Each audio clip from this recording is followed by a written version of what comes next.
Quem trouxe Bíblia, abra comigo em Tito, capítulo 2. Tito é depois de Timóteo.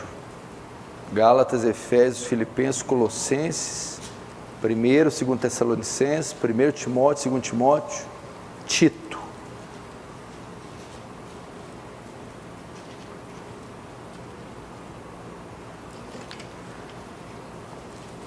Tito, capítulo 2.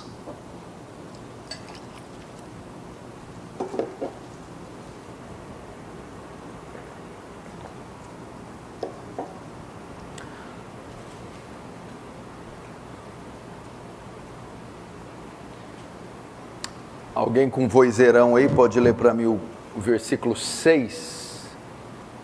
Vou pedir para o Caio Braga ler o versículo 6, Tito 2, 6, lê bem alto aí.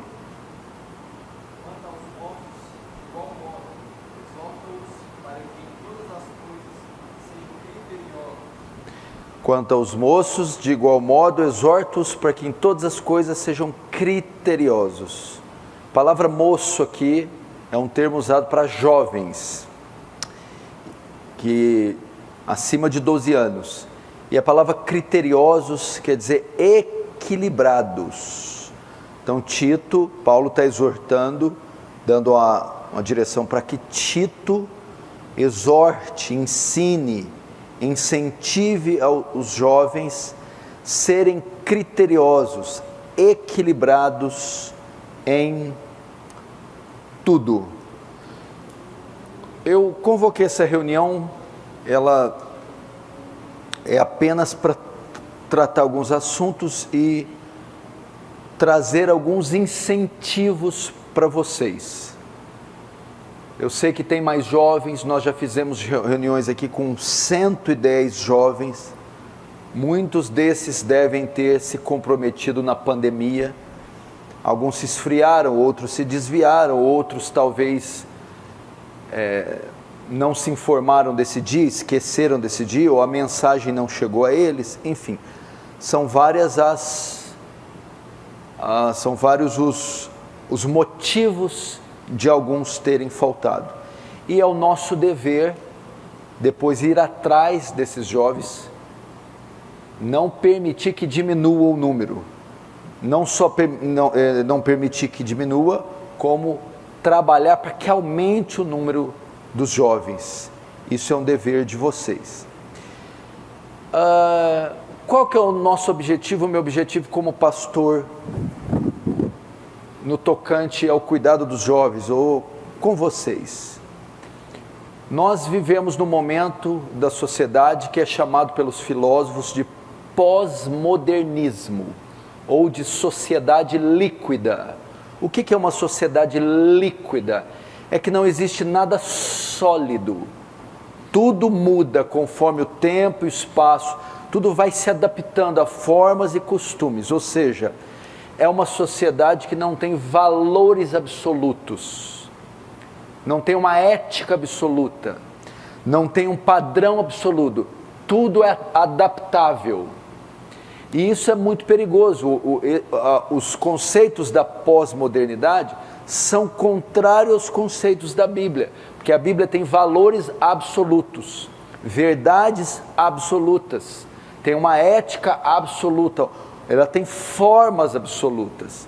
E quando vivemos numa sociedade que não tem valores absolutos, verdades absolutas, que é o chamado relativismo, as pessoas então vivem sem regras, sem leis, vivem da forma que elas querem, e elas têm o seu próprio conceito de verdade, não há uma verdade absoluta. O que é verdade para um não é para o outro. A verdade depende do ponto de vista individual de cada um. Então por isso que a sociedade está como que é. O homem decide ser mulher, ele vai ser mulher. O homem decide estuprar uma pessoa, ele estupra. Ele decide roubar, ele decide ter relações com crianças, ele decide, faz o que ele quer do corpo, da vida dele, e não há um padrão absoluto para reger, para definir o que ele tem que ser. Então a sociedade vira o que você está vendo aí, um caos, sem forma, sem identidade, sem verdade. E nesse pós-modernismo, que traz com ele pluralismo, humanismo e relativismo. Entendeu? Então, nesse mundo pós-moderno, está a igreja. Esses são os desafios da igreja.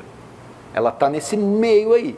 Você está vendo os debates na mídia, os debates políticos, eles são sempre ideológicos. Se aprova o aborto, se aprova a pedofilia, se aprova a ideologia de gênero, o casamento homoafetivo. É tudo no campo ideológico. Então, está havendo uma degradação moral terrível e uma inversão de valores terrível. O homem está caminhando ele está se tornando um animal, um monstro, sem limites, sem regras, sem padrões. E a igreja está aqui. E nesse sentido, ninguém é mais bombardeado do que os jovens. É aquele grupo de pessoas que está no seu período de formação. Então é muito interessante para quem isso? Quem está por trás desses postulados, desses conceitos, dessa ética pós-moderna? É claro que é o pai, o criador de tudo isso, Satanás.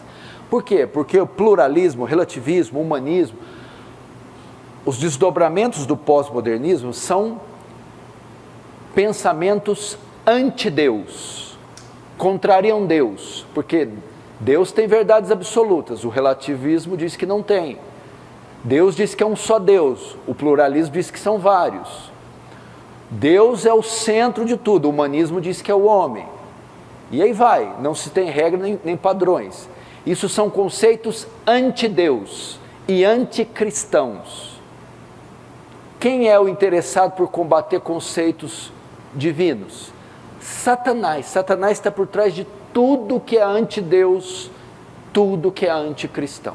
Qualquer livro que você lê, notícia que você ouvir, música que você ouvir, pesquisa que você estudar, tudo que trabalha para tirar Deus do seu lugar, para combater, se opor a Deus, é chamado de anticristão. E tudo que é anticristão vem de Satanás. Se uma lei é aprovada para ofender, reprimir, combater a Deus, essa lei vem de Satanás. Tudo que é anticristão vem de Satanás. Então ele está por trás de tudo isso, dessas correntes, dessas influências. E se ele está por trás de tudo isso, ele é o maior interessado por capturar as mentes dos indivíduos que estão em formação. Quem são esses? Os jovens. Porque os jovens estão em fase de definição, formação, né? É nesse período que eles vão definir o que eles serão. Então o ataque todo é centrado nessa categoria. Porque Satanás quer participar da formação dos jovens para torná-los, na sua maturidade, no futuro, ele quer torná-los pessoas anticristãs, anti-Deus. Ou ele quer confundir na mente desses jovens os valores cristãos, ele quer distorcer. Então é necessário que essa categoria seja protegida, seja informada, seja preparada para se defender dos ataques do pós-modernismo que tem sua origem no inferno, no diabo, em Satanás. E você vai ser na escola, nas plataformas digitais, nas suas amizades. Satanás vai usar estes veículos para prender você, para pegar você. Vai usar quem? Professores de esquerda, professores de ensino fundamental, de ensino médio, de ensino universitário, cursos, pós-graduações, amigos, plataformas digitais como Facebook, como Instagram. Todas essas ferramentas serão utilizadas para Satanás capturar a mente desses jovens. E o jovem cristão, apesar de ser cristão, vive nessa sociedade. E ele será alvo também, como provavelmente você pode estar sendo. Então, quais conceitos vocês têm sobre vestimenta? Quais conceitos vocês têm sobre namoro? Quais conceitos você tem sobre educação? Sobre família? Esses conceitos não podem ser ensinados a vocês pelo secularismo. São as escrituras as escrituras são a regra de conduta cristã. São elas que definem o nosso padrão na sociedade. E não os canais de comunicação, e não as universidades, os professores, os amigos, as tendências, a moda. Não é. É a palavra de Deus. Então, 2 Timóteo 3,16 ensina como se posicionar. Abre lá em 2 Timóteo, vocês.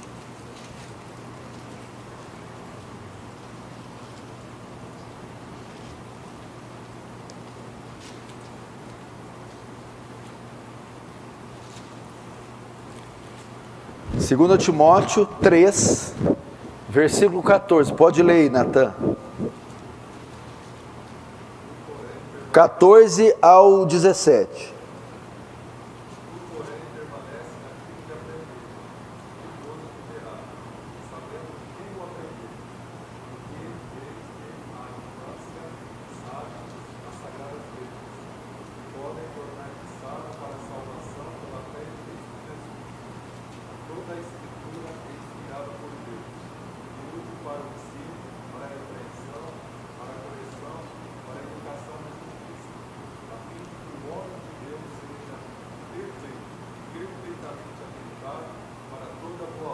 Tá, aqui o texto revela duas coisas. Primeiro, a natureza da Escritura, a natureza, a origem da Escritura, e depois a utilidade da Escritura. Então, primeiro, a natureza da Escritura, ela é divina. Ela veio do céu, não veio da terra. Ela veio de Deus, não veio de homens. A Bíblia é inspirada por Deus. Deus é o autor da Bíblia. Mas ela não é só inspirada. Segundo, a utilidade dela, ela é suficiente, ela é completa. O que é isso? Ela tem absolutamente tudo que nós precisamos para viver nesse mundo. Ela tem todas as respostas que o jovem precisa para a sua formação. Ela é um manual de conduta completo para nós. Então, uma ideia é como nos posicionar na sala de aula, diante de um professor de esquerda, nas plataformas digitais, entre meus amigos, diante dos ensinos ideológicos, das tendências, como me proteger e como me conduzir sem ofender a Deus. Qual a maneira de eu fazer isso? Já que vivemos numa sociedade relativista, que declara que tudo é verdade, ou declara que não há verdade absoluta, como eu vou andar? Onde eu vou me firmar? Onde eu vou basear meus conceitos? Eu estou perdido. Eu não sei, eu acho que a maneira que eu estou fazendo está certa. A maneira que eu me visto, a maneira que eu falo, a maneira que eu me relaciono, como eu penso sobre dinheiro, casamento, sexo, namoro, eu acho que está certo. Como eu faço para saber se está certo ou se não está? Ou como eu faço para me proteger desses conceitos? Ou eu como faço para andar no caminho certo? As Escrituras. É a Bíblia. Você precisa ir para a Bíblia. Ela é divina e inspirada e ela é suficiente. Tem tudo que você precisa para se conduzir nessa terra. Então você deve caminhar, você deve basear seus conceitos na revelação da Escritura. Então, jovem, se você é um jovem cristão, você tem a obrigação de ser um jovem bíblico. O que é ser bíblico? É submeter cada aspecto da sua vida à autoridade da Escritura. Isso é ser bíblico. Submeter cada aspecto da sua vida à autoridade da Escritura.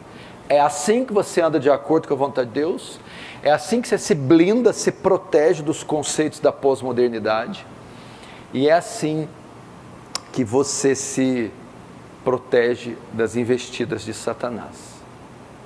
Você deve fazer isso. Então, para isso, primeiro, óbvio, você deve conhecer a Bíblia, sem sombra de dúvida.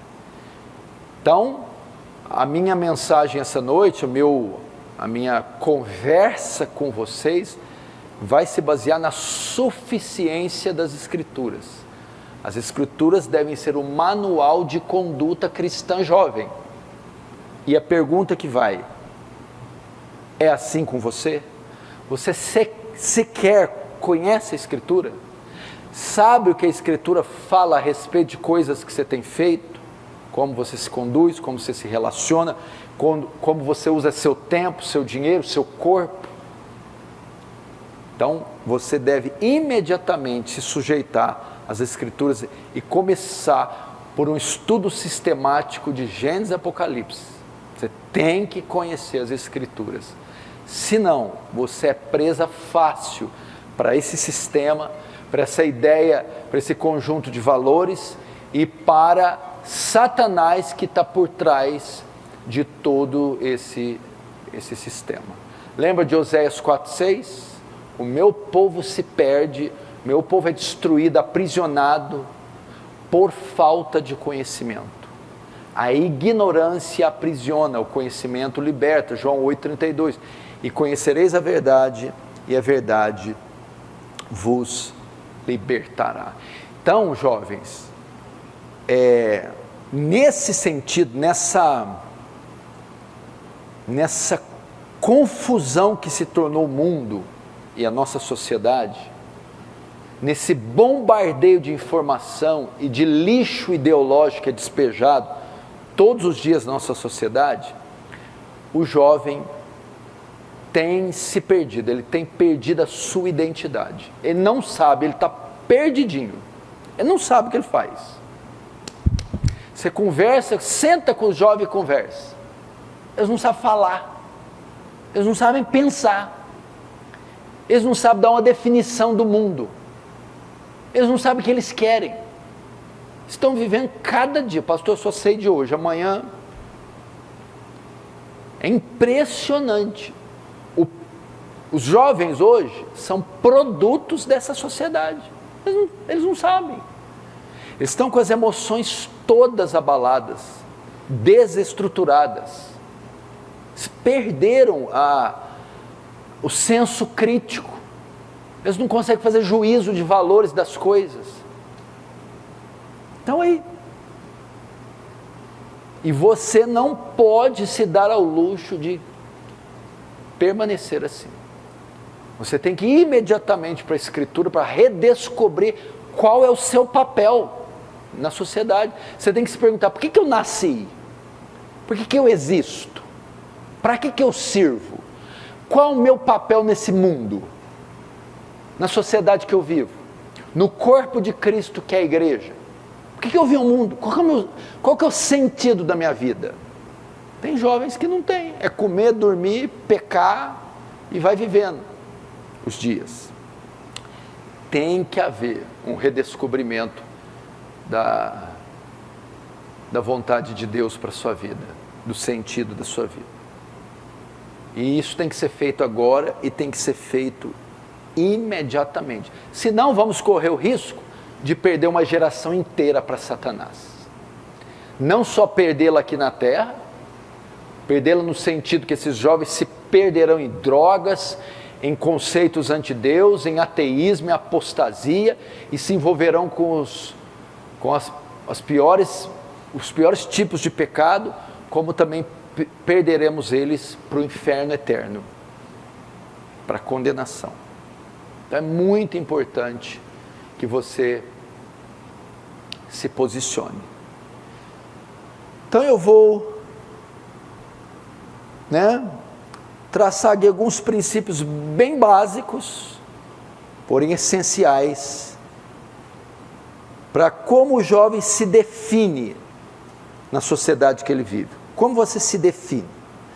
Primeira coisa, estou falando a jovens cristãos. Primeira definição, você precisa se definir com relação à sua conversão. Você precisa saber se você é crente, se você é salvo. Veja só, conversão, fé, cristianismo, salvação, não é só uma coisa, não é uma coisa subjetiva. Nós, quando nos convertemos, nós nos integramos em um outro reino, uma outra cosmovisão, uma nova ética.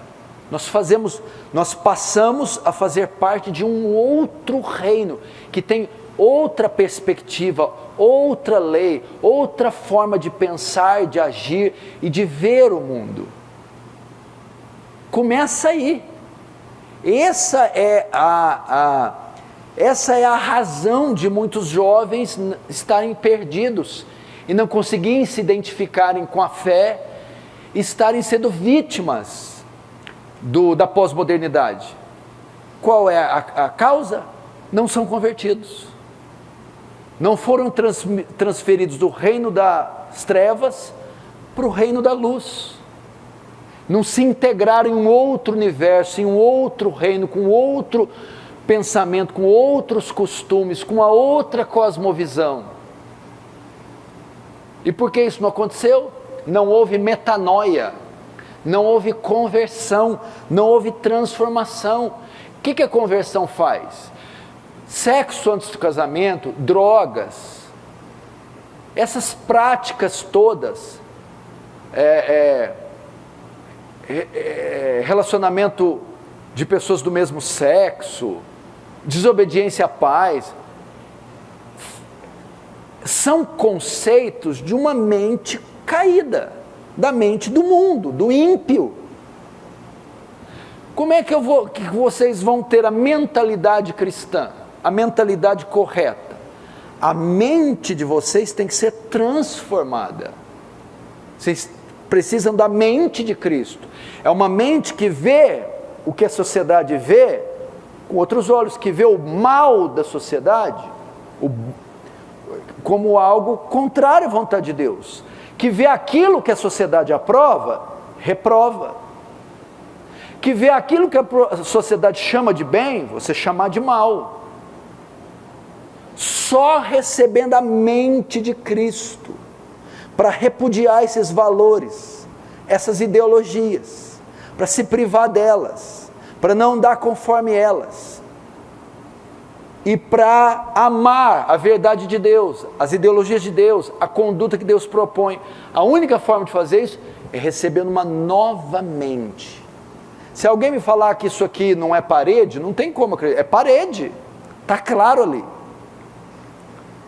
Agora, se a minha mente mudar, eu posso ver algo além da parede, posso ver aquilo que ela não captava. Então, é preciso haver uma mudança de mente. Paulo diz que o crente tem a mente de Cristo. O que é isso? Os pensamentos, os conceitos, a ética, a razão é a mesma de Cristo, é espiritual, ou seja, vê além do que a sociedade vê. Agora, como você recebe uma nova mente? Só com a conversão.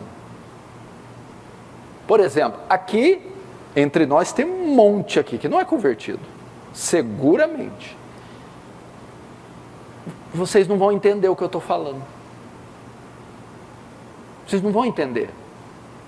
Como é que você vai falar para um ímpio que sexo antes do casamento é pecado, se todo mundo pratica? É uma coisa normal, dois jovens que se amam, consumar esse amor com a relação sexual.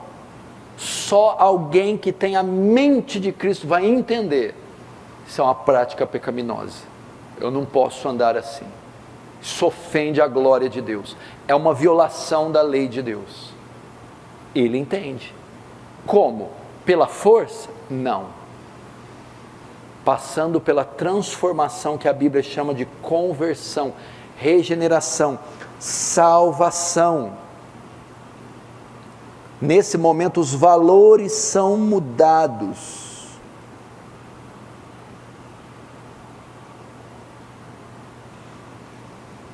Agora, a minha pergunta é: você que está aqui, você precisa ter uma definição nesta área. Você é convertido? Você nasceu de novo?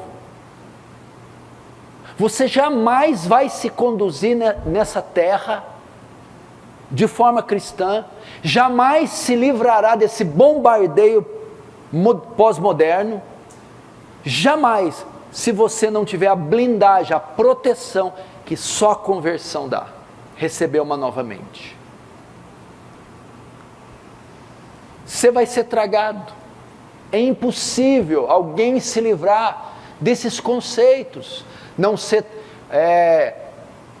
iniciado nas drogas, no relacionamento homoafetivo, ser privado de desejo por crianças, pedofilia, entrar num mundo de corrupção, de mentira, de engano. Não tem como. A única coisa que pode blindar você, te proteger, é ter uma mente transformada, é ter o Espírito Santo habitando dentro de você. Isso ocorre na conversão.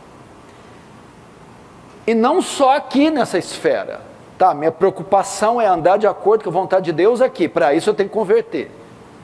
Tem uma outra esfera também que a conversão vai implicar: a sua eternidade, sua morte.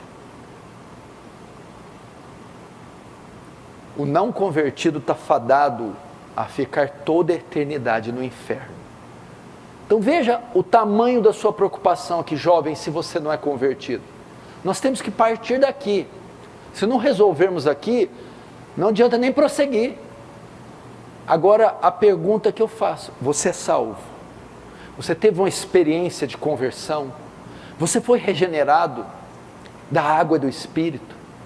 Deus deu um novo coração, você é uma nova mente, você ama Cristo mais que tudo na sua vida, tem a justiça dele como a sua a prática de vida diária, você odeia o mal, repudia o pecado e as práticas anticristãs, ou não?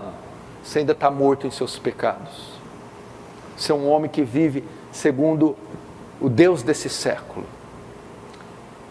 Consequências: vai prejudicar você durante toda a sua vida aqui. E segundo, vai te levar ao lago de fogo, que é o inferno. Vocês devem buscar a conversão. Estou falando, claro, aqueles que não são. Como eu sei que eu sou ou que eu não sou? Faça o teste da salvação. A primeira carta do apóstolo João é um teste de salvação. Lá está definido características do salvo, testes de um salvo. Leia aquela carta. Se você tem aquelas características, você é salvo. Se você não tem, você não é. Leia as bem-aventuranças, são 8 características do crente, são testes da salvação. Você tem as 8, você é salvo. Se você não tem, você não é salvo. Se você testar e perceber que você não é salvo, busque a salvação, busque a conversão. O reino precisa tanto de soldados, sua família precisa tanto de você, Cristo precisa tanto de você, e no estado de inconversão, você não pode ajudar em nada o reino de Deus, nada. Aliás, você é pedra de tropeço para o reino. Então o primeiro passo é a conversão, que tem benefícios nessa terra, como te protege do mal, te faz caminhar no bem, e benefícios no outro mundo, do outro lado da eternidade. Te conduzirá à vida eterna, te livrará do inferno. Segundo, primeira conversão. Segundo, dever do jovem, o amadurecimento espiritual. O amadurecimento espiritual. Em Lucas diz assim, que o menino Jesus Cresci em graça, conhecimento e em estatura diante de Deus dos homens. Então tá, aqui fala de estatura, crescimento biológico. Está falando do menino, ele é jovem. A idade ali mais ou menos de 12 anos. Enquanto ele crescia biologicamente, estatura. Ele também crescia em graça e conhecimento espiritual. Então o físico e o espiritual cresciam juntos. O que significa? Jesus ia amadurecendo como homem, amadurecendo o físico dele, ia amadurecendo também a sua parte espiritual, ele ia desenvolvendo a sua parte espiritual. Uma vez confirmada a conversão, tanto de quem não era vir a ser, ou de quem já era e continua sendo, nós temos que agora amadurecer espiritualmente. Como nós amadurecemos? Primeiro, temos que amadurecer no nosso conhecimento. A nossa fé, quando eu falo fé, a nossa fé professada, o cristianismo, ele é racional. Ele precisa de razão, ele precisa ser compreendido. Então, veja só, vocês têm que avançar, amadurecer, crescer no conhecimento. No conhecimento do quê? Conhecimento bíblico, conhecimento doutrinário e conhecimento teológico. Os jovens não sabem nada de Bíblia. Quem pode levantar a mão para mim e falar quais tribos faziam parte do reino do sul, quais tribos faziam parte do reino do norte? Quem pode me falar 5 reis do reino do sul e 5 reis do reino do norte? Quem pode me falar 3 profetas do pós-exílio? E me fala 3 antes do exílio. E me fala um só que profetizou no exílio, no cativeiro babilônico.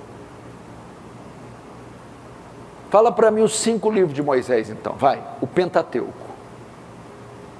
Está vendo? Quem foi o primeiro rei de Israel? Está vendo? Quais eram os profetas maiores e os profetas menores? Está vendo? Quem veio primeiro, Moisés ou Jó?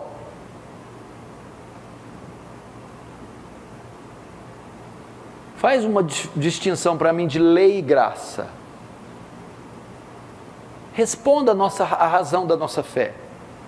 Tá bom, fala em 3 minutos o que é o Evangelho.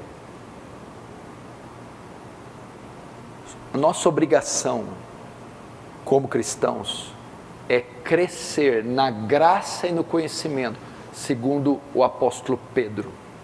Sou obrigado a me afundar nesse livro aqui, horas e horas por dia. O amadurecimento. Não pode você estar 10 anos na igreja, eu não sei nada de Bíblia. Quantos versículos você sabe de cor? 500? 400? 130?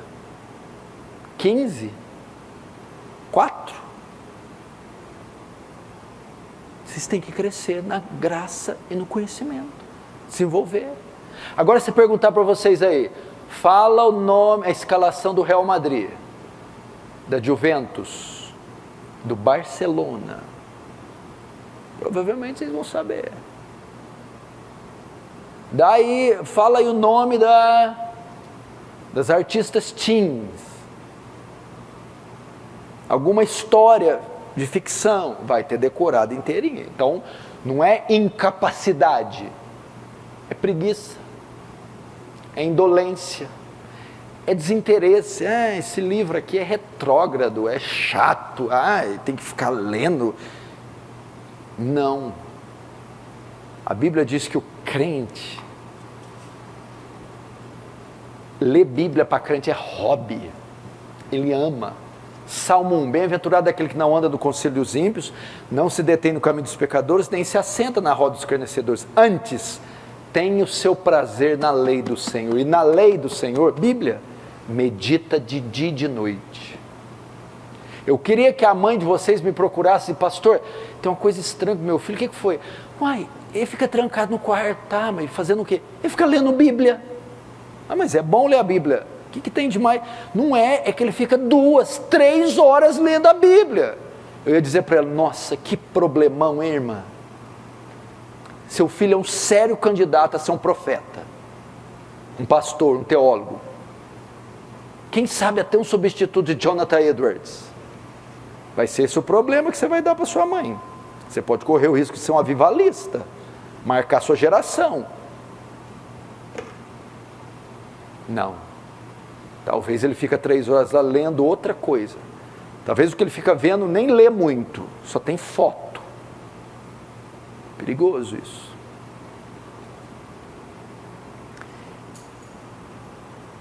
Pedro diz para crescermos no conhecimento e na graça. Então, a segundo tópico aqui é amadurecimento espiritual.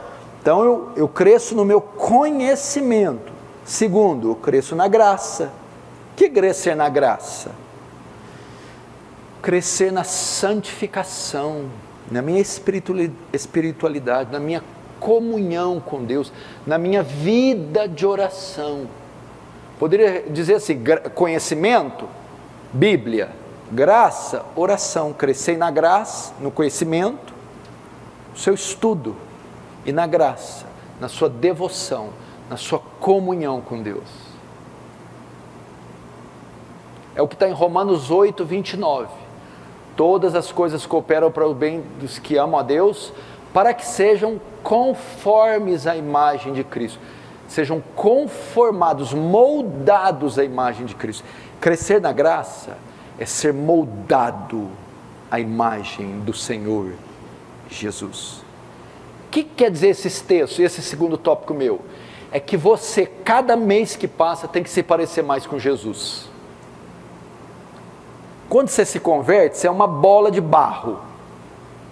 À medida que vai passando, o alvareiro, o oleiro, vai pegando aquele barro e vai trazendo forma a ele. Cada semana está melhor. E que forma? A forma de Jesus. Não pode você ter se convertido há um ano e estar aquela bola de barro até hoje, sem forma. Passa 2 anos sem forma. Não. Você está investindo em conhecimento, em leitura, em doutrina, em teologia, e orando, e buscando, e se santificando. Aquela bola vai se tornando um vaso, uma coisa bela. Mas qual que é a semelhança desse vaso, pastor? Semelhança de Cristo. Não do poder, da glória de Cristo. Não é isso. É do caráter de Cristo. Então esse é seu dever. Amadurecer nessas 2 horas. Essas 2 áreas.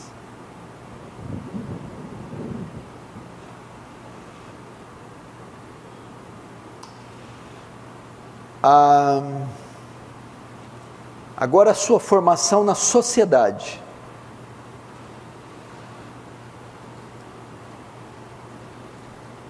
O que a Bíblia ensina para nós, como cristãos, na sociedade que nós vivemos? Presta atenção.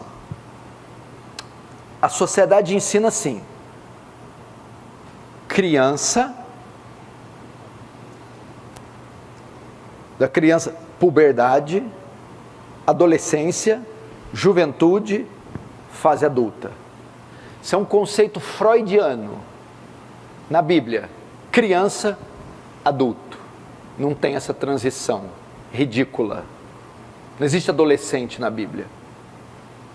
Na minha infância, quando eu era pequenininho, uma menina menstruava, já era chamada de mulher no outro dia. Já era uma mulher.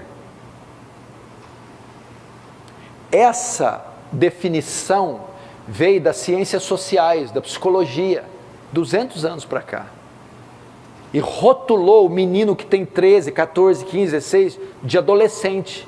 E adolescente é o quê? Inconsequente, inconstante, aborrecente, não sabe o que é, chato, vira aquela coisa ali. Aí chega com 20 anos de idade, ele continua acordando meio-dia, ele continua jogando videogame o dia inteiro, ele continua sem fazer nada. Por quê? Porque é um conceito da cultura ocidental, que veio da psicologia.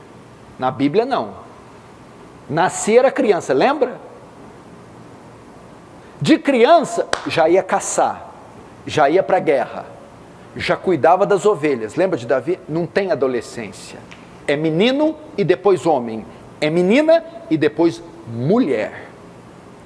O que é isso que eu estou querendo dizer? Vocês têm que ser treinados, meninos, moços, para serem homens. E vocês, meninas, moças, têm que ser treinadas para serem mulheres. É o que a Bíblia quer. A Bíblia deseja que você, garoto, seja um homem. No pleno significado da palavra. E a Bíblia quer para vocês, que vocês sejam mulheres. Agora, o que a nossa sociedade hoje faz? E o que os nossos pais fazem? Não treinam vocês para serem mulheres. Menina hoje, ela não tem nenhuma noção que é ser uma mulher. O que é ser uma mulher? Pintar a unha, postar no Face? Não. Ela tem que ser treinada desde a infância para receber as responsabilidades de uma mulher. Uma mulher cuida do lar, uma mulher cuida do marido, uma mulher cuida dos filhos, uma mulher governa bem o seu lar. Você pega hoje uma moça de 20 anos, sabe cozinhar? Não. Passar roupa? Não. Você sabe limpar uma casa, um banheiro? Não. O que você sabe fazer? Eu dou like na página do Luan Santana. Bom. Péssimo gosto ainda, né? Coisa melhor para dar like, minha filha. Você está entendendo? Aí ele se esconde atrás dos estudos. Aí a moça, estou falando para a parte feminina. Eu não tenho nada contra a mulher estudar, trabalhar, etc. Tal. Mas a mulher faz o que hoje? A menina. O pai faz inglês, faz espanhol, faz francês, faz curso, faz pós-graduação. O pai está treinando ela para ser homem. Pai, mas onde que eu vou fazer com tudo isso, pai? Vou ser chefe de Estado? Ao invés dos pais, junto com o estudo, aprende ofícios de mulher. Filha, você vai ser treinada para se casar com um homem, assumir a família dele, com ele, claro, formar uma família com ele, cuidar dos filhos que você vai gerar com ele, da casa que você vai morar com ele. Pastor, mas isso não é muito pobre? A civilização é sustentada assim.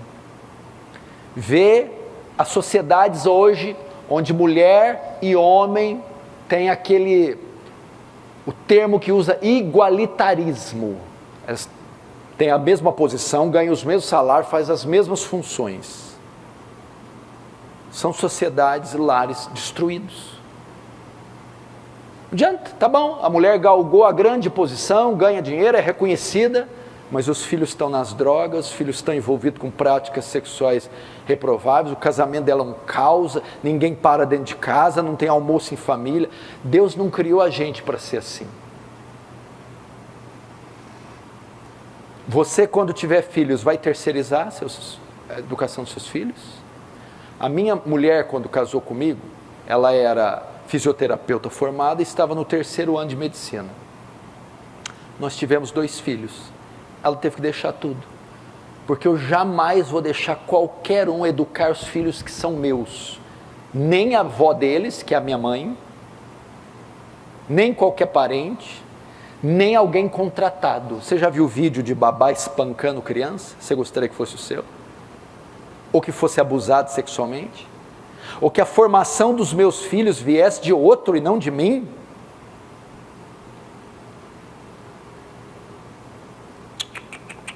Agora vocês, minhas moças, estão sendo treinadas para serem mães? Você sabe como cuidar de uma criança? Trocar fralda, amamentar, ensinar, caminhar com essa criança. As meninas não sabem.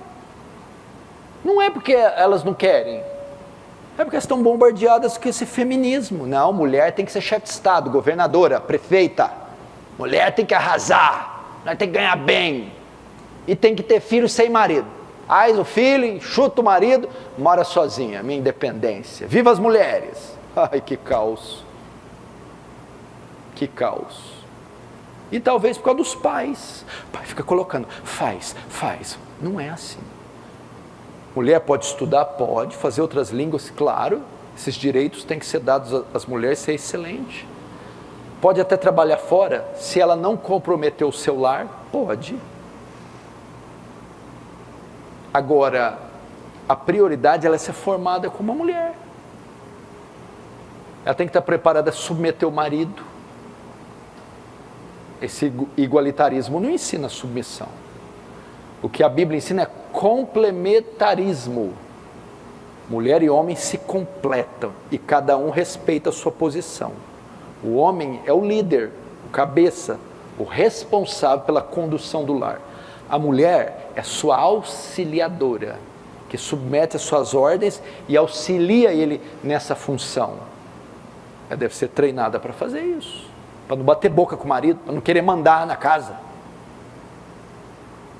Mulher sábia, Provérbios 14, edifica o lar. A tola destrói com as mãos. O que é a tola?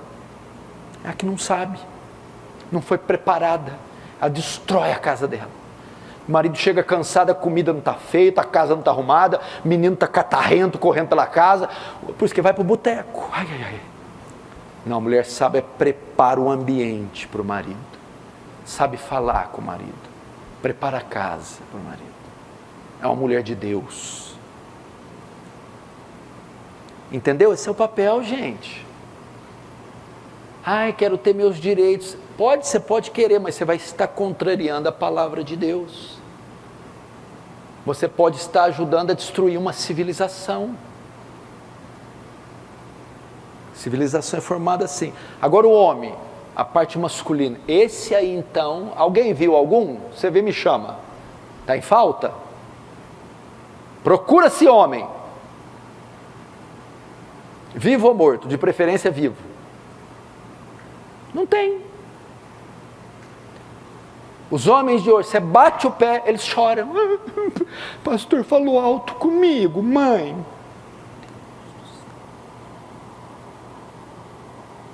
Eu vou lá no tirar sangue, recentemente eu fiz um monte de exames, a mulher disse, você quer sentar ou deitar? Não, para quê?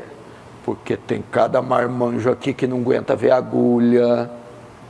Ixi, eles desmaiam. Mais fraco que as mulheres. Os homens de hoje, irmãos, está igual o cachorro quando cai de mudança. Perdidos. Por quê? Porque existe uma campanha para desmasculinizar o homem, tirar a voz ativa do homem na sociedade, tirar a liderança do homem, e para efeminar o homem. Há uma campanha para isso. E o homem está perdendo lugar, está perdendo a liderança do lar, a liderança da igreja, a liderança da sociedade, e as mulheres estão ocupando. Duas razões.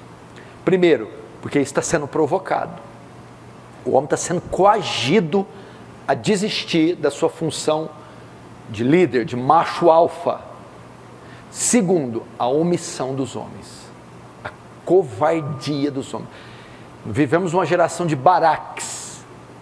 Lembra quando Israel foi sitiada pelo rei Jabim? Baraque, que era o juiz, ficou morrendo de medo, falou, vai lá, Débora. Aí Débora teve que assumir, mas não era vontade de Débora, é a omissão de Baraque. E por causa disso, a sociedade está virando o que está.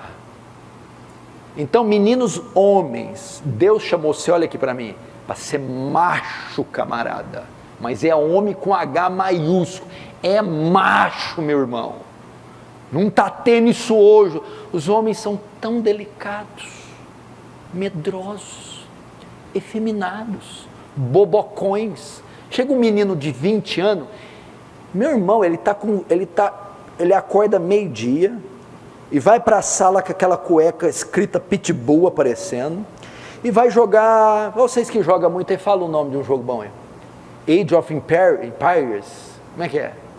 Ele fica, ele acordou meio-dia. A hora que a mãe dele vai falar com ele, já são 5 horas. Aí a sala está assim, um saco de Alma Chips aberto aqui, Coca-Cola ali, suco no chão, aqueles farelos todos, ele está tozerando, mãe. 20 anos, ele não sabe nem que ele é gente ainda. Como é que um cara desse vai assumir uma mulher? Como? Me explica. Um filho, um lar. Como é que ele vai ser o regente de uma instituição tão delicada que é a família? Então o seu principal papel, estudar, trabalhar, ganhar dinheiro, essa coisa toda, tudo entra no pacote, é saudável, mas é se preparar para ser um homem, um macho alfa, o líder. E ser homem na Bíblia compreende 4 características. Se não tiver essas 4, você não é homem. O homem bíblico. O homem bíblico é o sacerdote, o profeta, o provedor e o protetor. Pelo menos 4 características da masculinidade bíblica. Você tem que ter e começar até agora. Primeiro, o sacerdote. Quem era o sacerdote? Era o homem que ia diante de Deus a favor do seu povo. Ele representava o povo diante de Deus. Ele mediava, pegava os pedidos do povo, o pecado do povo e apresentava. Era a função do sacerdote. É a função do homem. Ele é o responsável espiritual pelo seu lar. É ele quem apresenta a sua família diante de Deus. É o intercessor, é o mediador. Ele deve ser um homem espiritual, um homem de oração, um homem de leitura, um homem que conduz sua mulher e filhos. Ele é o sacerdote, é o termômetro espiritual do lar. É ele que tem que ver a condição da mulher, a condição espiritual da mulher, a condição espiritual dos filhos. Ele é o intercessor da casa. Ele está pronto para assumir a responsabilidade espiritual da mulher e dos filhos. É o sacerdote. No dia do julgamento, Deus vai pedir conta da mulher e dos filhos para ele. Cada um será julgado pelos seus pecados e cada um terá a sua vida provada pelo fogo, de maneira individual. Mas há um sentido que pais e maridos darão conta de mulher e filhos. Ele é o sacerdote. Você, menino que quer namorar, que quer casar, que quer uma garotinha, você está preparado para assumir você está preparado para assumir a responsabilidade espiritual da sua futura esposa? Você é um intercessor, você é um homem santo, um homem de Deus. Segunda função da masculinidade bíblica, o marido também é o profeta. Se o sacerdote ia diante do povo, pegava os pedidos e depois ia diante de Deus, o profeta é o contrário. Ele vai diante de Deus, recebe a mensagem e comunica com o povo. Qual que é o profeta? Essa segunda função da masculinidade bíblica. É dever do homem discipular, ensinar a Bíblia para a sua família. Primeiro ele vai diante de Deus, ele gasta tempo com a Bíblia. Ele se debruça nesse livro horas e horas. Ele se gasta em oração. Então quando ele colhe a mensagem, os princípios, depois ele leva para mulheres e filhos. Ou seja, a responsabilidade do discipulado da mulher e dos filhos, da evangelização da mulher e dos filhos, é do pai e do marido. Você, moça, você quer casar também. A pessoa que você está gostando, ou que você está flertando, tem isso aqui? Ou é só bonitinho? Se não tem, cai fora. Esse rapaz dá conta de ter responsabilidade pela sua vida espiritual? Ele vai te conduzir espiritualmente? Ele vai ser um intercessor? Ele é um homem temente a Deus que anda com Deus? Segundo, ele é um estudioso das Escrituras, ele está pronto para te ensinar a doutrina, a teologia, a Bíblia? Pastor, menino, não tem nada disso não. Sai fora. Cai fora. Você é a mesma coisa. Quer casar? Está pronto para ser o discipulador da família? E ser o intercessor? Então isso aqui que vocês têm que crescer. Essa sociedade está mandando vocês fazer o quê? Ficar rico. Todo mundo quer ser o Justin Bieber. Todo mundo quer ser isso. Todo mundo quer. Terceira função do homem: provedor. Então ele tem que ser sacerdote, profeta e agora provedor. O que é isso? A Bíblia, quando acontece a queda, para quem Deus fala, do suor do teu rosto comerás, foi para Eva? Foi para Adão. É do suor do rosto do homem. Então, é a responsabilidade do homem trazer a provisão física para o lar. Alimento, vestimenta, tratamento médico e escolar para os filhos. Está pensando em casar, santo? Tá. Já pagou a 10ª prestação da bike? Pastor, não tem condição. Então você não casa. Não tira a mulher do conforto dela para levar ela para passar fome. Eu não estou dizendo que tem que ter luxo. Mas o menino, para casar, ele tem que ter condições de pelo menos oferecer o básico para mulher e filhos. Então ele tem que ter competência financeira, independência financeira. Menino, se é a sua mãe que ainda paga a tua meia, nem passa perto de uma mulher. Se a tua mãe ainda tem que comprar fandangos para você, filho, você não tem condição de casar. Você precisa ter independência financeira. E tem ainda aquelas marmotas que casam e a mãe e o pai que pagam as contas do casal. Não pode. Ah, pastor, meu trabalho ganha pouquinho. Trabalho é 2. Ah, pastor, meu trabalho se aperfeiçoa, faz curso, seja promovido. É o provedor. Então, tem casos que a mulher trabalha também, ajuda também, ela pode até fazer, mas não é responsabilidade dela. Não cai sobre as costas dela. Quem tem que pôr comida em casa, saldar as dívidas e dar condição é o homem, e não a mulher. E hoje a gente está vendo várias situações que o homem ganha mais que a mulher, e algumas que o homem trabalha, a mulher trabalha e o homem fica em casa de avental e lenço. Você não vai ser um desses não, né? Imagina ela chegando com o carro, e aí meu amor, e ele, oi, eu já estou fazendo a batata. Misericórdia! Se você tiver um desse, me chama, deixa ele passar uma semaninha comigo, esse camarada.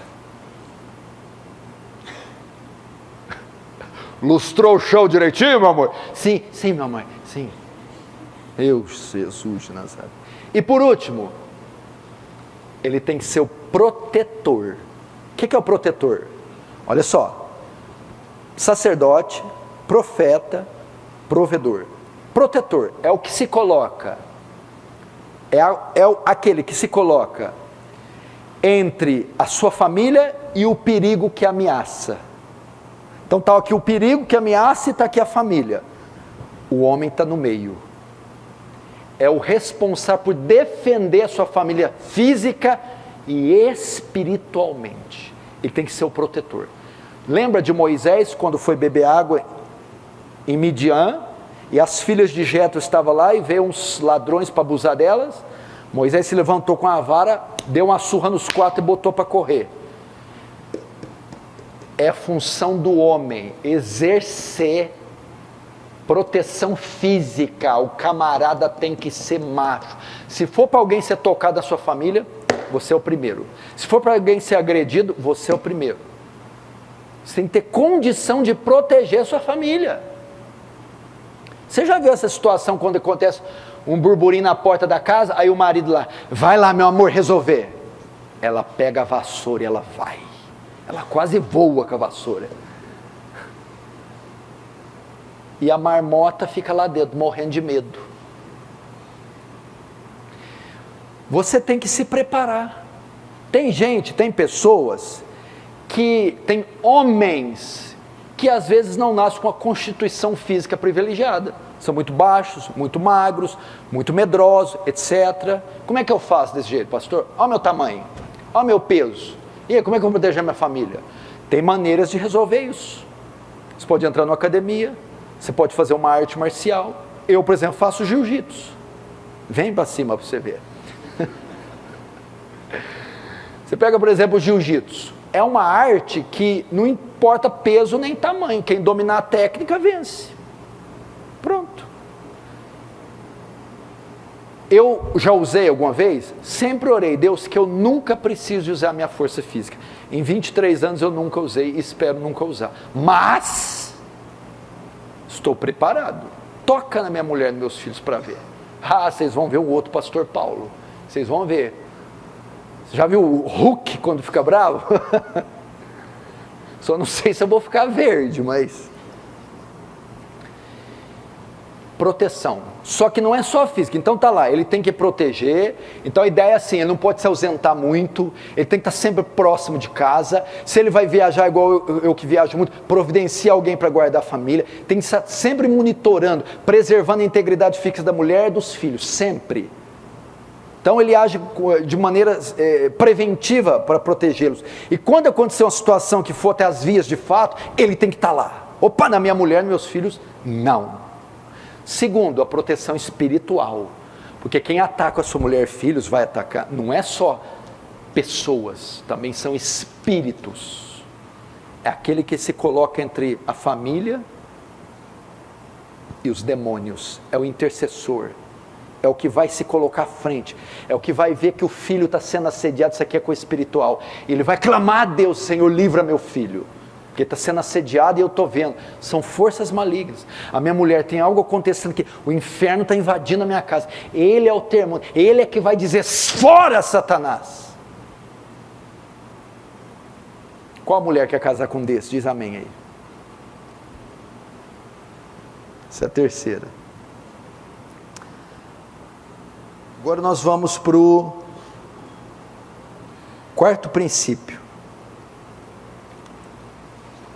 Nós falamos aqui da conversão, do amadurecimento espiritual, formação como homem e mulher, como deveres primários na Bíblia para o jovem, e agora a formação acadêmica, o estudo, curso, a faculdade, a universidade. Eu quero ser breve no final aqui, porque o tempo não vai dar. Muitos de vocês também vão ser confrontados com esse grande desafio do universo acadêmico. Muitos não vão conseguir, não tem condição financeira, ou as oportunidades não aparecem, alguns desistem e não iniciam nem concluem o curso universitário, acadêmico. Outros desejam desde novinhos, têm como seu grande objetivo, farão e concluirão. À luz da nossa perspectiva cristã, da Bíblia, como deve se dar a nossa escolha universitária e acadêmica? E eu quero dar aqui princípios rápidos para você. Pastor, qual curso eu escolho? Qual formação eu escolho para mim? Como eu me envolvo com o universo acadêmico? Bom, primeiro ponto, conceito que você deve saber, princípio, para fazer a sua escolha. Você deve escolher um curso, aquele curso que pode dar mais glória a Deus.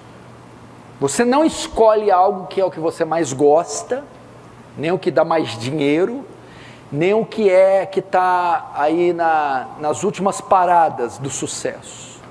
A nossa escolha se baseia em se Deus recebe ou não glória. Isso vem de onde? 1 Coríntios 10, 31. Quer comais comida, quer bebais, beber um copo d'água, quer façais qualquer outra coisa, fazei tudo para a glória de Deus. Então eu tenho que viver uma vida que glorifica a Deus. Escolha um curso que te dê possibilidade de glorificar a Deus. Como assim? Não estou entendendo. Um curso que você não ofenda o nome de Deus, um curso que te dê um ofício que não leve você ao pecado, um curso que te abra portas para a pregação do Evangelho, ou que te dê recursos para você investir no avanço do reino. Então, algo que dê glória ao Senhor. Segundo, aquilo que contribua para o avanço do reino. Deus recebe glória e esse curso, ele vai me ajudar a investir no reino, a expandir o reino, contribuir com o avanço, crescimento, expansão do reino, que seria evangelização, plantação de igrejas, missões. Procure um curso assim, que Deus receba glória e que Ele contribua para o avanço do reino. E terceiro, procure um curso que seja paralelo à vocação que você tem. Um curso que você é vocacionado. Entendeu? Nós nascemos com talentos naturais. Procure um curso que atenda esses talentos, que some com esses talentos. Entendeu? E eu acredito que esses 3 princípios são muito bons para a escolha do seu curso. Aquilo que vai dar glória a Deus, aquilo que vai contribuir para o avanço do reino e, óbvio, aquilo que é compatível com a sua vocação. Não faça algo que você não tenha vocação, ou algo que você não se interessa e não se envolve. Faça algo que atenda às suas expectativas. Então, se unir esses 3, você pode ser muito bem sucedido no seu curso universitário.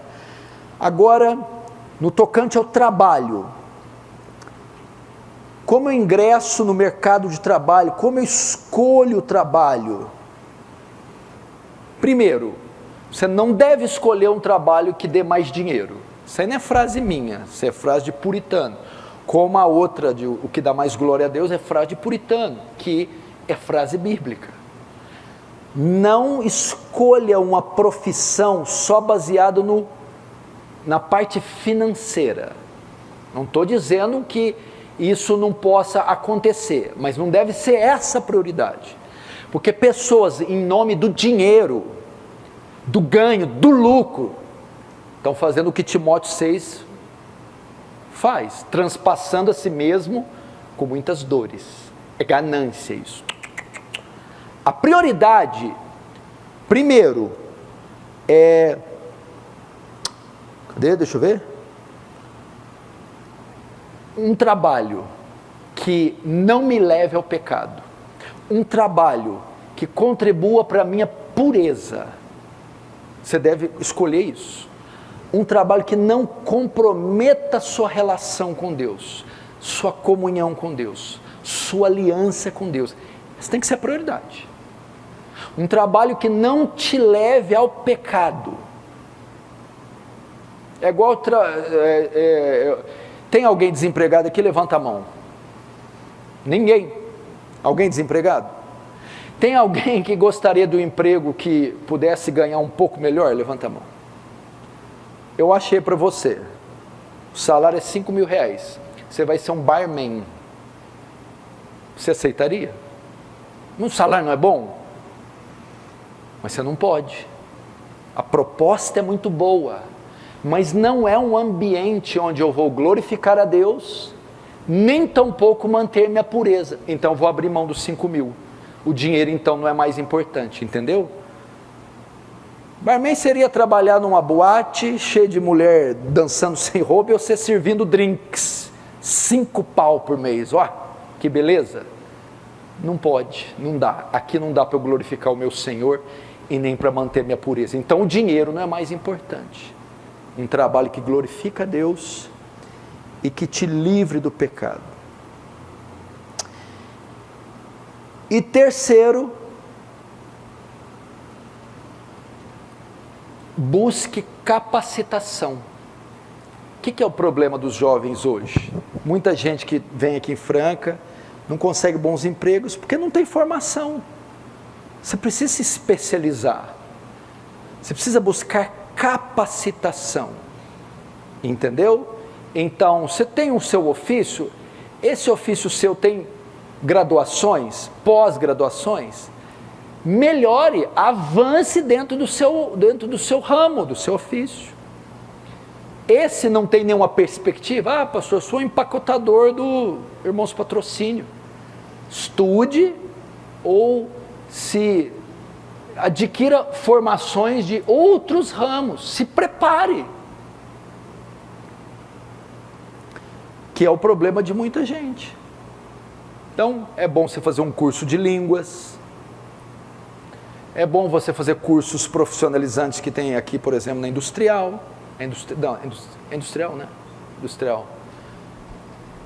E outras oportunidades. Há muitos cursos online hoje, preparando pessoas. Há alternativas diferentes e formas diferentes de trabalhar hoje, como muitos trabalhos em casa, o home office. Mas você tem que se preparar. Então se prepare, não escolha um trabalho visando apenas o dinheiro, tem que ser um que glorifica a Deus e que mantenha a sua pureza, a sua santificação. Agora o último, relacionamento com pessoas do mesmo sexo. Namoro. É uma frase que eu usei para falar de namoro. Primeira coisa que você tem que aprender de namoro.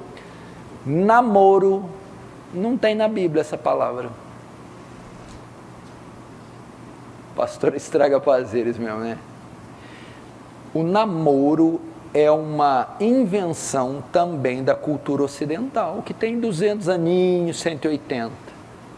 Não é uma prática bíblica. Então o que a gente ensina aqui? A corte. A corte. Como é que é o namoro? Como ele deve se iniciar? Cantares 8,4 fala assim, ó: não desperta o meu amor até que este queira. A sulamita está cheia de amigas. É lá em Cantares esse texto. E as amigas estão atiçando ela. Não desperta o meu amor até que se queira. O que quer dizer isso? Não incite em mim o desejo pelo sexo oposto antes do tempo. O que o texto ensina? Tem um tempo para o menino gostar de uma menina. Tem um tempo para a menina gostar do menino. Não pode ser qualquer idade. O menino de 11 anos já gosta da menina de 13. Está errado. Então não desperta. Ou seja, nós vivemos numa sociedade que a cada dia, cada ano, desperta, não, cada vez mais cedo, desperta o desejo dos nossos meninos pelo sexo oposto. Nós temos que preservar a inocência das nossas crianças. Então o menino deve só ter desejo pelo sexo oposto quando ele tiver condição de assumir o sexo oposto. Casar. Alguém casa com 13 anos? Alguém sustenta uma casa com 15? Então, o que deve ser feito? Nesse sentido, o namoro só é permitido se ele visa o matrimônio. Quer namorar? Quero. É para casar, então. Porque na Bíblia, um homem só se une a uma mulher para casar. Na Escritura, não é igual um shopping. Você experimenta 7 calças e leva a 8ª. Ah, eu namorei com 15, casei com o 16º. Isso é pecado de lascívia. A pessoa que você escolher é a que você vai se casar. Tem sido assim nessa igreja durante 20 anos. Então você tem que pensar. O que eu devo escolher numa menina ou num menino para casar? O jovem sempre quando quer escolher uma menina, ele olha as curvas. O olho, o rostinho, cinturinha, ai, aquela ali. Ai, que ridículo. Você deve procurar numa mulher virtudes e não beleza. Porque a Bíblia fala assim, mulher virtuosa, quem encontrar? O que é mulher virtuosa?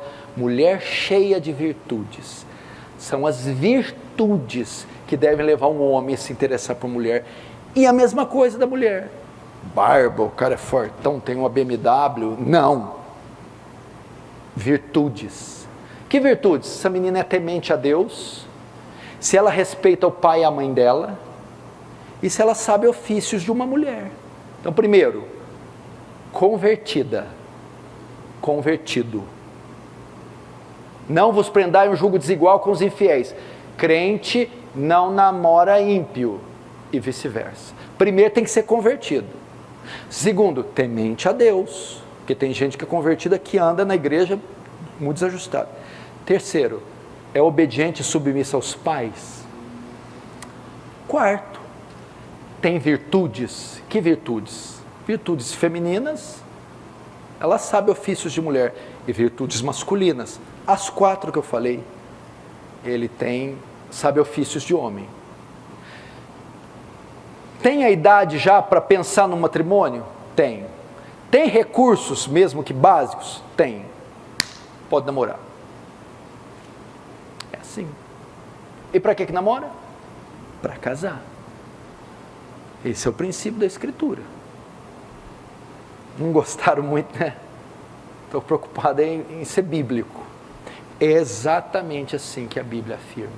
Por que está essa baderna nessas igrejas todas? Esse escândalo de fornicação, e menina ficando grávida, e separa, e entra em depressão, e quer fuar. Porque não é bíblico.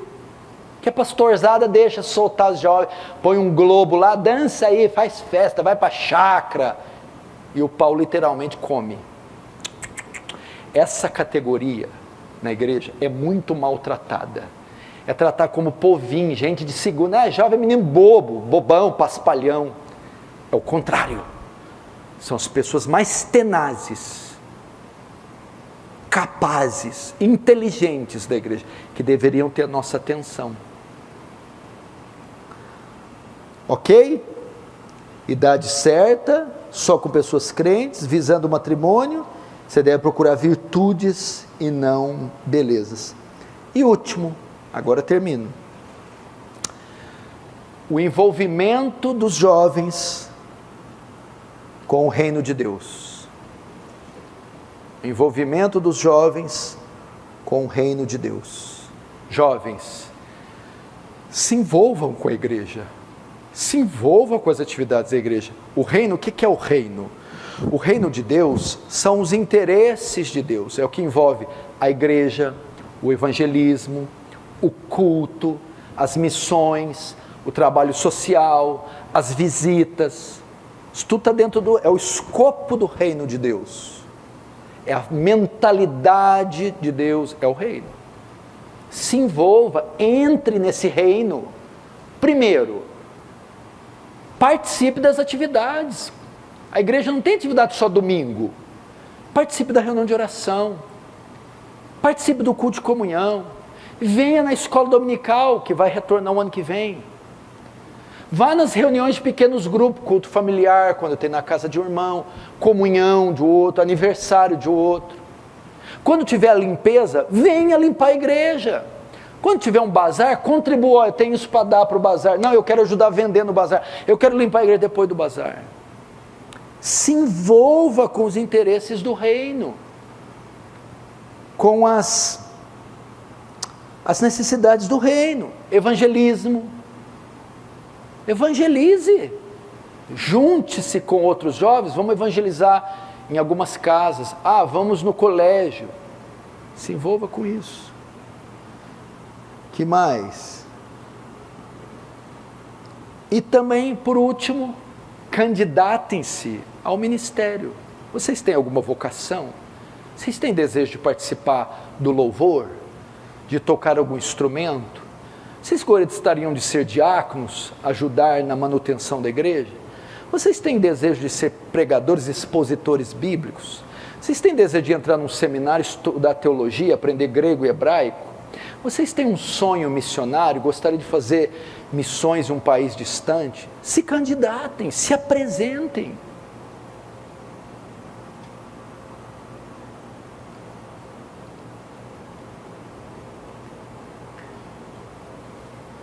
É isso que Deus espera de vocês. Então, definam a conversão de vocês, amadureçam espiritualmente com conhecimento e com espiritualidade. A prioridade é das moças se formarem como mulheres, jovens como homens. Escolha o curso acadêmico baseado na glória de Deus, o trabalho naquilo que te priva do pecado, o relacionamento com pessoas de sexo oposto, na hora certa, visando o casamento. Por último, se envolva com as questões do reino. Nós vamos entrar em dezembro, férias tal, tá bom então. Até o final do ano, vocês vão ler 2 livros. Um livro da Bíblia e um livro escrito por um autor cristão. Vocês vão fazer comentários e resumos para mim e vão me entregar no final do ano. Livro da Bíblia, vocês vão fazer um estudo, comentário de Eclesiastes. Eclesiastes é um livro de Salomão. Eclesiastes. Ok? Leitura para você começar ler bem lentamente, versículo por versículo. É um livro poético, não é um livro histórico, então cada versículo tem um ensinamento muito profundo. Então você vai estudando um por um, anotando. E o segundo livro, você vai ler esse aqui, As Firmes Resoluções de Jonathan Edwards. É um extraordinário livro. Vai mudar a sua vida. Seguramente vai mudar a sua vida. Então eu recomendo para você As Firmes Resoluções de Jonathan Edwards, escrito pelo Dr. Steve Lawson. É a sua leitura. A gente vai pedir, eu já pedi 70 livros desse livro aqui, está entre 35 e 40 reais, mas nós conseguimos a 20 reais por pessoa, preço de custo. Vai passar para você a preço de custo. Então já vai juntando um dinheirinho, já vai falando com seu pai, quando chegar você já pega, ok? Deve chegar aí em 10 dias, o livro não é muito grosso, vai mostrar as resoluções que Jonathan Edwards fez com 19 anos. Ele decidiu viver para Deus como nenhum outro homem da sua geração. Então vai falar sobre piedade, santidade, oração. É um espetacular livro. Ok? Então, até 31 de dezembro, Eclesiastes, com comentários e resumos. E As Firmes Resoluções de Jonathan Edwards, com comentários e resumos também. Vamos ficar de pé, pedir para o Fábio orar para encerrar.